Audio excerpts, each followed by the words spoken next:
Hello everyone, in this video I am going to talk about operating profit margin.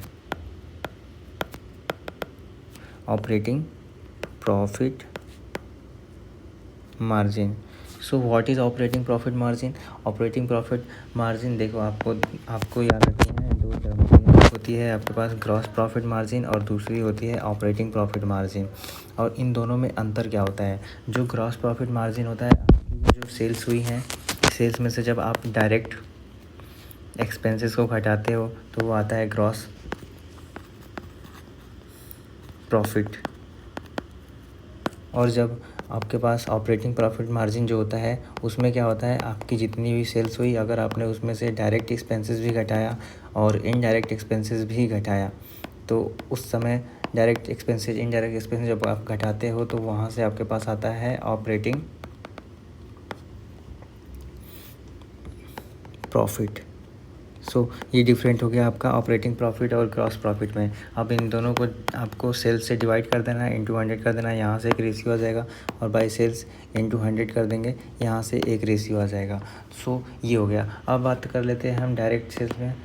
जो direct expenses होता है उसमें आता है आपने गुड्स कितने में ख़रीदा। आप भाई प्रोडक्ट बना रहे होगे तो कोई गुड्स खरीद के ही बना रहे होगे, तो उसकी वो जो गुड्स की कॉस्ट हो गई उसको बोला जाता है डायरेक्ट। और जो इनडायरेक्ट एक्सपेंसेस हो गए, इनडायरेक्ट एक्सपेंसेस में आपके पास रेंट हो गया, जिस ऑफिस में आप काम कर रहे हो उसका रेंट हो गया, उसमें जो जितने की सैलरी देनी होगी वो हो गया। अगर आपने एडमिनिस्ट्रेशन एक्सपेंसेस किया है वो हो गया। आपने मान लो मार्केटिंग कर दिया तो उधर भी मार्केटिंग में कुछ खर्चे लगे होंगे, तो वो हो गया आपका इनडायरेक्ट। ठीक है, तो ये होता है। मान लो आपको अगर एग्जांपल दिया जाए, एक कंपनी है जिसने सेल्स किया 1000 रुपीज़ का, और उसको सामान ख़रीदने में उसका जो डायरेक्ट एक्सपेंस हो गया वो हो गया 500 रुपीज़ का, और उसको रेंट देना पड़ रहा है 20 रुपीज़। ठीक है, तो यहाँ पे ग्रॉस प्रॉफिट मार्जिन, अगर आप इसका ग्रॉस प्रॉफिट निकालोगे तो 1000 माइनस 500 हो गया ग्रॉस प्रॉफिट। अभी आपने रेंट दिया 20 रुपीज़, आपने सैलरी सबको दे दी 50 रुपीज़, आपने जो मार्केटिंग में खर्च किया है वो कर दिया है 10 रुपये।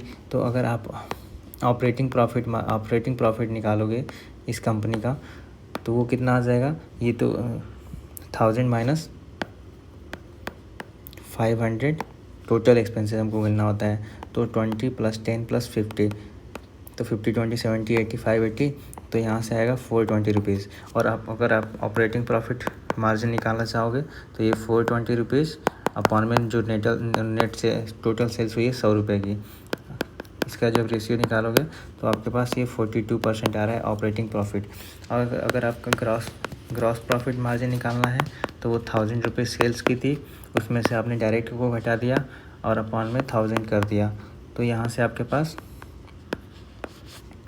50% का आ रहा है ग्रॉस प्रॉफिट मार्जिन। यही है।